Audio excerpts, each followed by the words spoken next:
Riskin. I'm the Director of Public Works. Very happy to be here with you all today.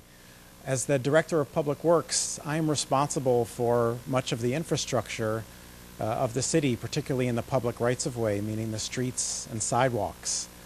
And one of the reasons that that infrastructure is important is because it enables mobility in this city.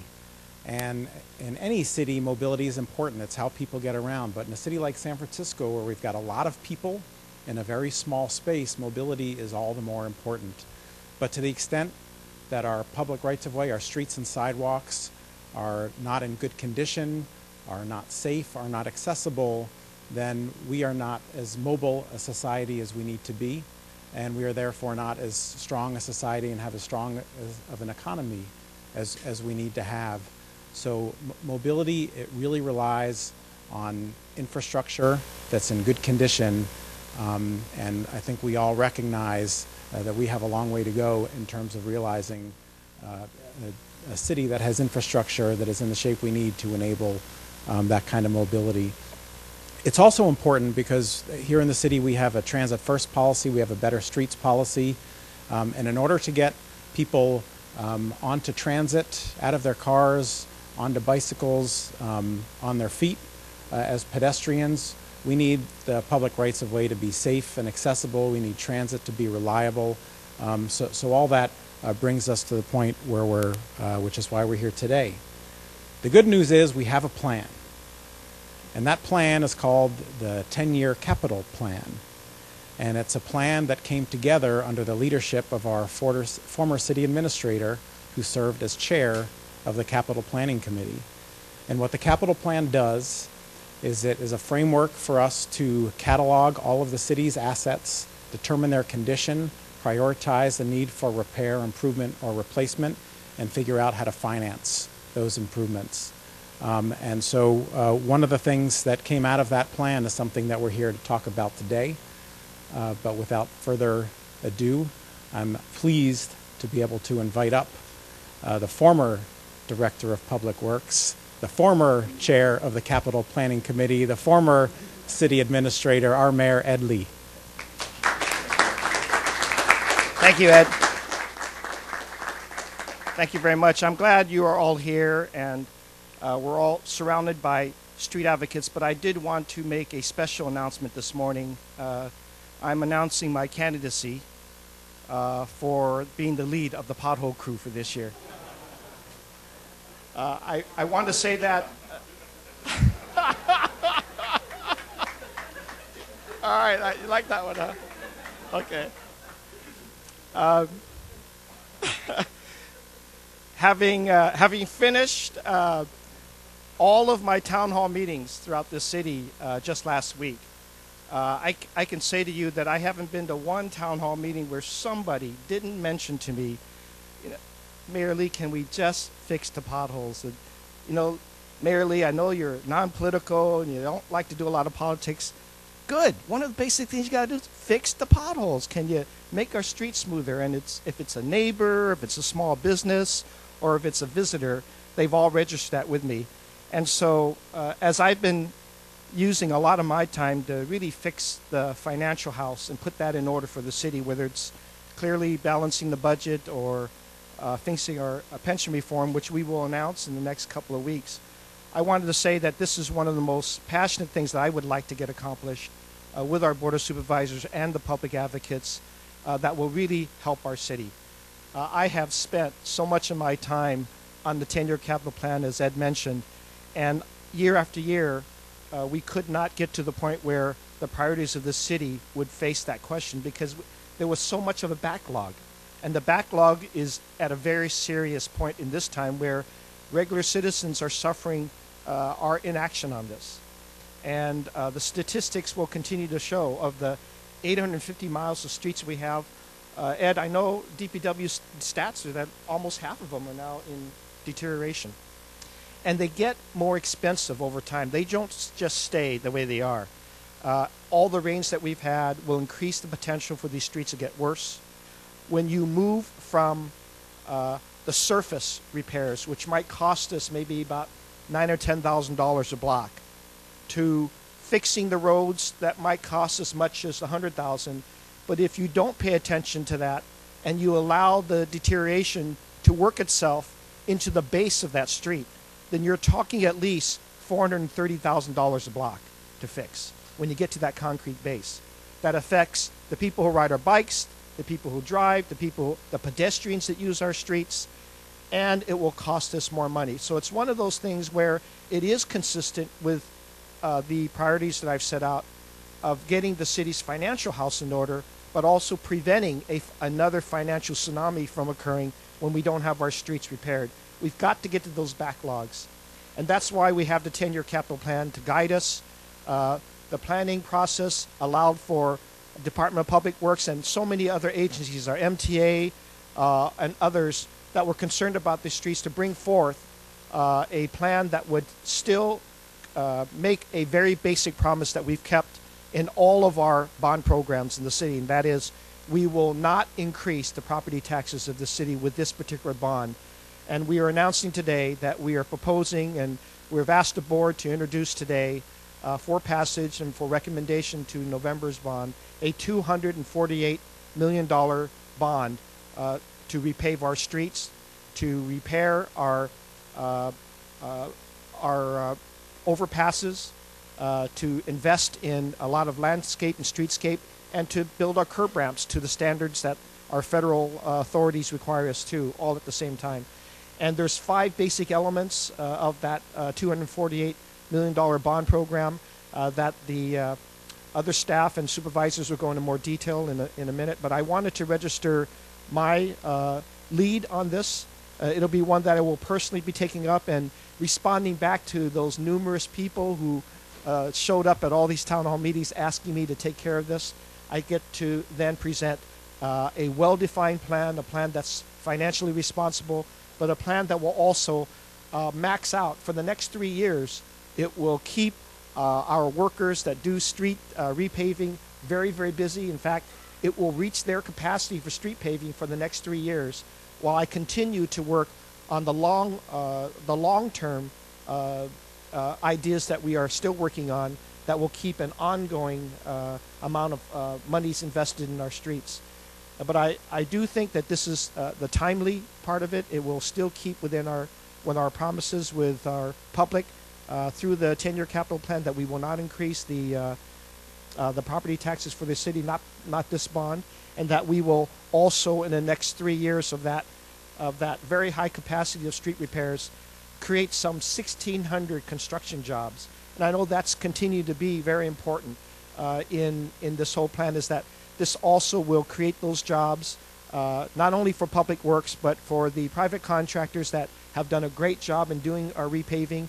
It will also allow DPW and the rest of our infrastructure agencies of the city to focus on some of the critical infrastructures like overpasses, like bridges, like the tunnels that we have in the city, like the staircases that we don't pay attention to, that are all owned by the city. All of that is included along with ADA compliance on our curb ramps. That's important to me. It's important to the city that we keep up that standard and we keep making sure that our streets are safe, not only for car drivers. This is much more than just people who drive cars, but it will allow our buses to make their more timely hits on the bus stops. It will also allow our pedestrians to have a safer routes, and then it will also have, and of course, a very, very big benefit for our very, very aggressively growing bicycle community in San Francisco, which I've had the pleasure of joining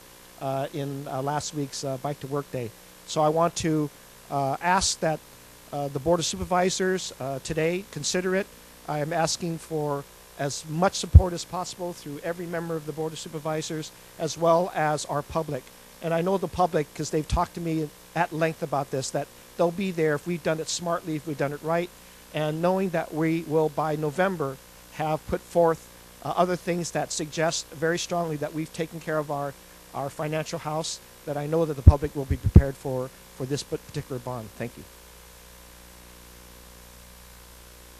Thank you, Mr. Mayor. We certainly would welcome the opportunity to have you serve back in DPW as the lead of the pothole crew.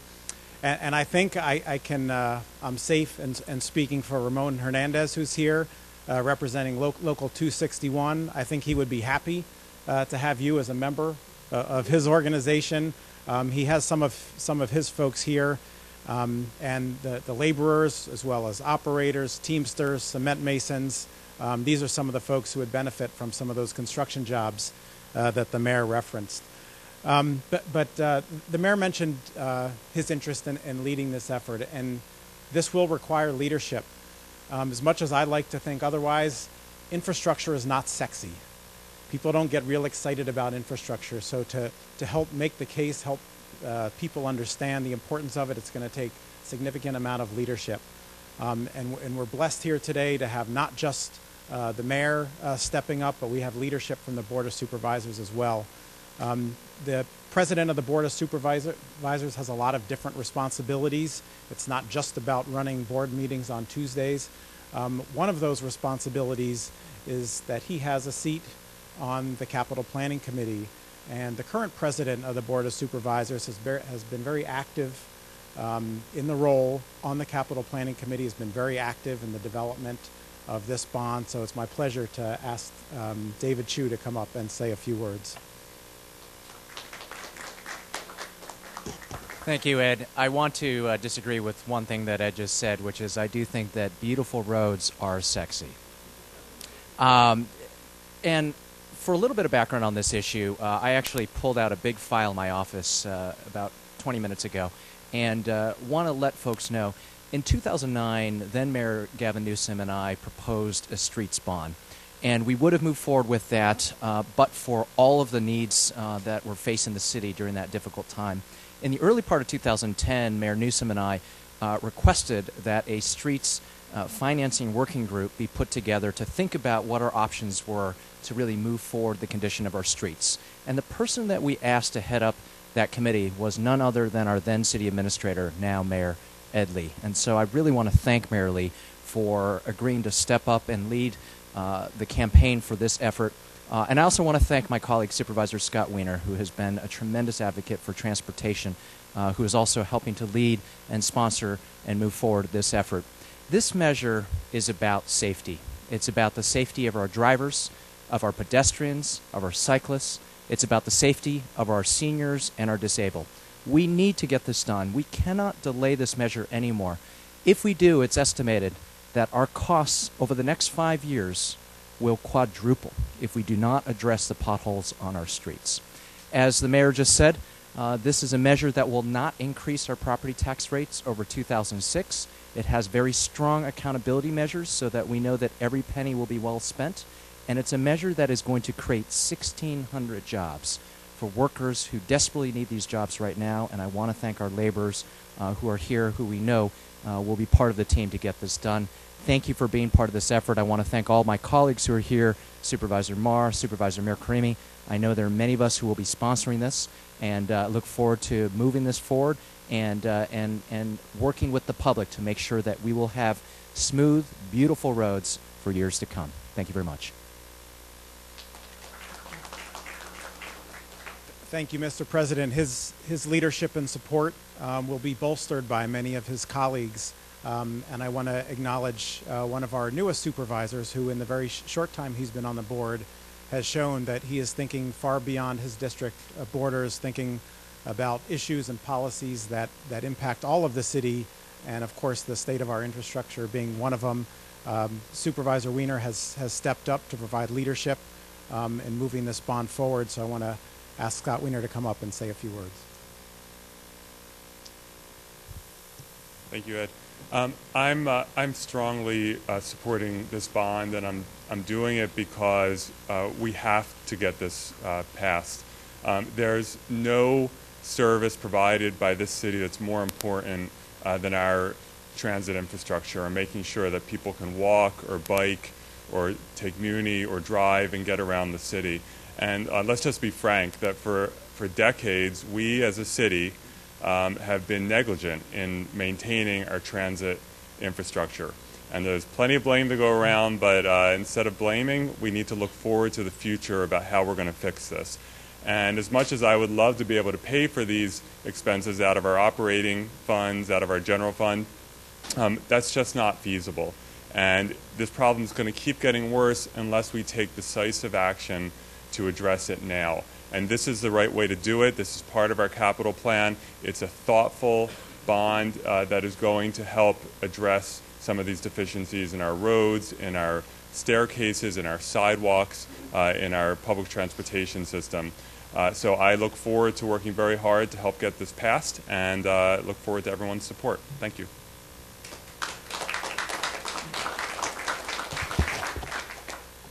Thank you, Scott. We're also joined by two other members of the board, both of whom, I think they're demonstrating their commitment and support by being here today. But throughout the year, these are two members who are very focused on quality of life issues, on livability out in the streets and the public rights of way. District 5 Supervisor and Chair of the Transportation Authority Board, Ross Mercarimi, and District 1 Supervisor Eric Marr. In case you want to say a few words. Very quickly, the pothole here really is raising my anxiety level. But I know in the Richmond district we have sinkholes as well, and they're very threatening to people's safety. And as Elizabeth from WACSF or Leah from the Bicycle Coalition know, San Franciscans are multimodal, and it's not just drivers that will benefit from the road repair and streets safety bond, but it's also people that walk and pedestrians, but also bicyclists as well. I also just wanted to say that this is really an urgent bond that we need to pass now. We should have passed it 2 years ago, and it will help save San Francisco many millions of dollars for the future. So I'm strongly supportive of this, and I hope the Richmond district comes out in large numbers in support as well. Thank you.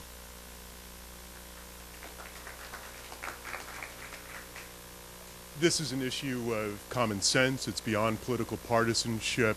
I have to tell you that it's a normal routine existence, I think, for any one of us on the Board of Supervisors to be fielding complaints literally every single day about the condition of our streets. And it's literally part of the existence of being an elected and our staff to always be calling 311 or DPW to dispatch some level of triage and never quite being able to satisfactorily catch up in a way that the people would like. That reactive strategy has got to stop. Now it's time that the city gets ahead of the game, and that's why I think it's so crucial that we come together politically and pass this bond in November. Thank you. Thank you. It's great to be here, to be able to have really the whole city family coming together to support something like this. Speaking of the city family, one of our big partners in this bond is the MTA. I want to acknowledge Bond Yee, the head of the Sustainable Streets Division, here on behalf of Nat Ford, who's upstairs getting ready for his weekly board meeting. This is really a joint effort between DPW, MTA, and many other city agencies to come to this point and ultimately to implement. We've been talking a lot about bikes and pedestrians, but for anyone who has ever been in a wheelchair, for anyone who has limited sight, for anyone who's even just tried to push a stroller down the street, some of these issues of the condition of our sidewalks and the ability to safely get into an intersection and then get out of it across the street are all the more acute and important. So we're happy to have with us today from the Independent Living Resource Center, Amber DiPietra, to give you her perspective on the importance of these investments.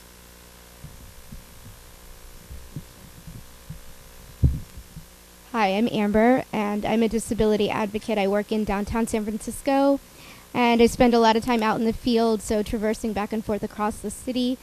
And I moved to San Francisco because of the accessible public transportation, but oftentimes I'm held up or at great danger because of the lack of curb cuts in certain areas, which causes me to have to go out into the street, into traffic. Also, even corners that only have one curb cut and I need to cross directly in front of me, but I have to veer out into the turning lane and in order to get into the intersection safely.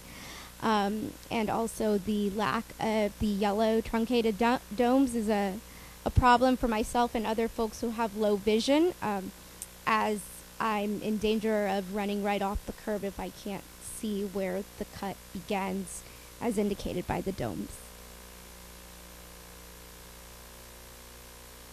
Thank you, Amber. Obviously, we have an obligation as a city. We have a legal obligation under the ADA, but more importantly, a moral and ethical obligation to make sure that our streets and sidewalks are accessible for everyone.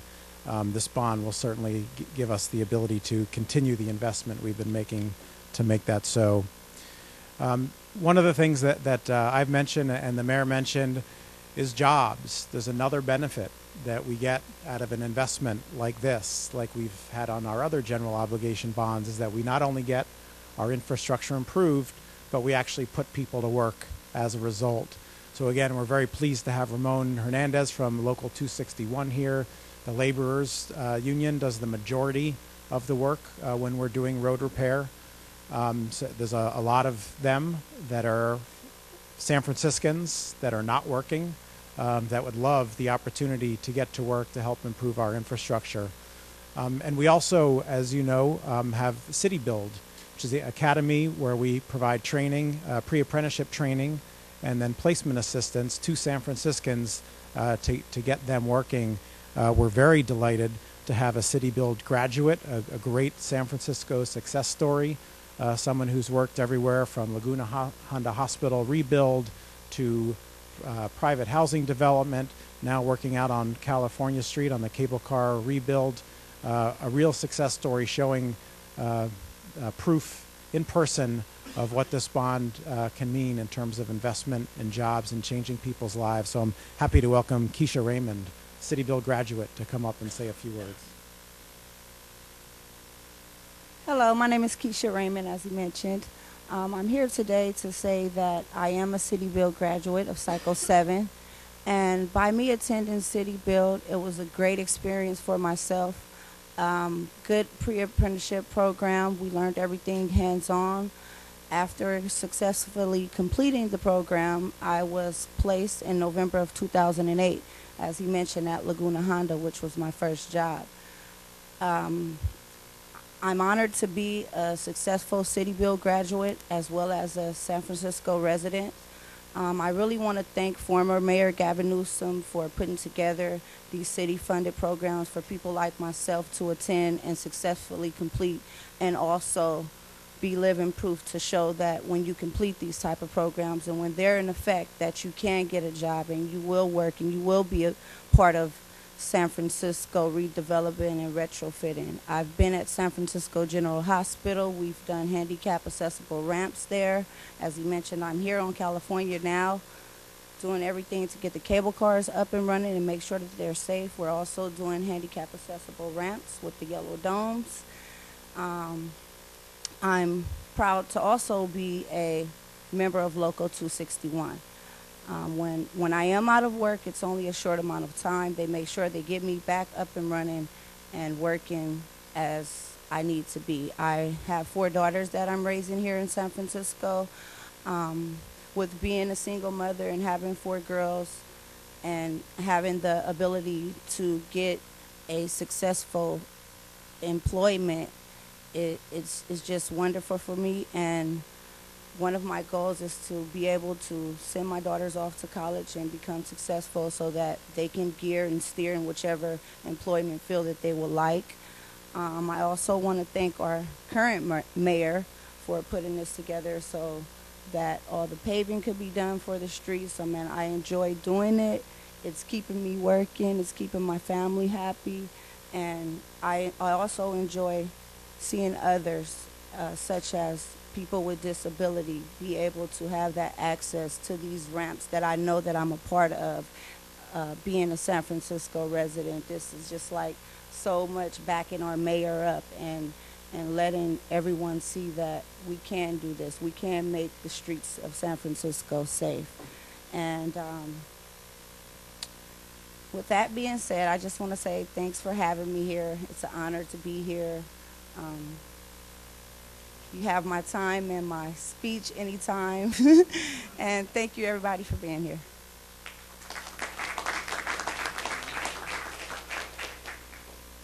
Thank you, Keisha. I want to acknowledge Ken Nim from City Build, who's here, also Susan Misner, who leads our Mayor's Office on Disability, 2 more partners in the city family that are working with us to make this happen. And I think we would all love to see 1,000 more success stories like Keisha's come to the people of San Francisco. We have been talking a lot about jobs, and as the laborers have been a great partner for the city. They're one of the biggest providers of resource for the Department of Public Works, but also for the paving projects. Want to ask Ramon Hernandez to say a word. Thank you. On behalf of all the almost 3,000 members we represent the city and county of San Francisco, I'm very happy to represent our brothers and sisters and my union. As you hear, that's a good, successful story, and we're working very close with the mayor to get the San Francisco back to work and with DPW. And just for that, I say all the this bond to make sure all the citizens they can pass this bond, and the supervisors to not the 248 million, about we double to get the San Francisco beautiful. Thank you. Thanks, Ramon. So you've heard from government and from labor. We're going to end with a 1-2 punch from some of the stakeholders who advocate for this stuff 365 days a year. We've talked a lot about mobility and getting people out of their cars. In order to do that, we have to make walking and biking safe and attractive. So I'm happy to welcome up the Executive Director of Walk SF, Elizabeth Stamp.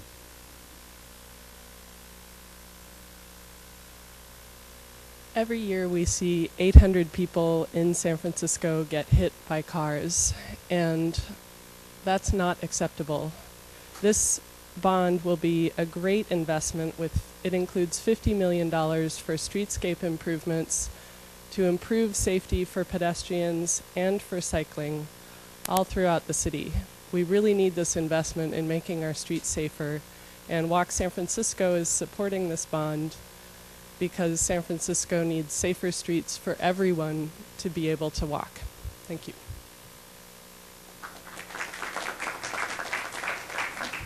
Thank you, Elizabeth. And the Executive Director of the large and growing, and she'll tell you how many members it is, San Francisco Bicycle Coalition, to close it out, Leah Shaham. I just want to thank the leadership for bringing this very important, and I would say vital, and timely topic to the forefront here in San Francisco.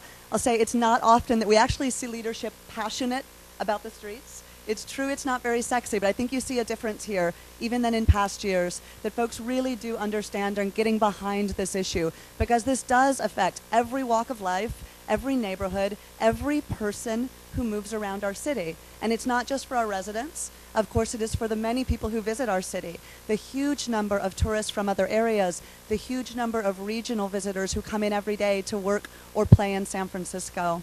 So I'll just say, as someone who represents the growing bicycle contingent in the city, and thank you, Ed, we are now 12,000 members strong at the San Francisco Bicycle Coalition, but even more people are bicycling, and we're thrilled to have Mayor Lee and all of the supervisors join us.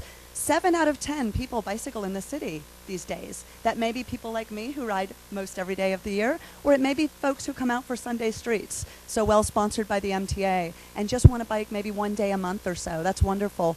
What we are all experiencing across the board, though, is less than safe conditions on our streets. And one of the top complaints I hear, as someone who hears almost everything there is to hear in the bicycling community, is complaints about the potholes.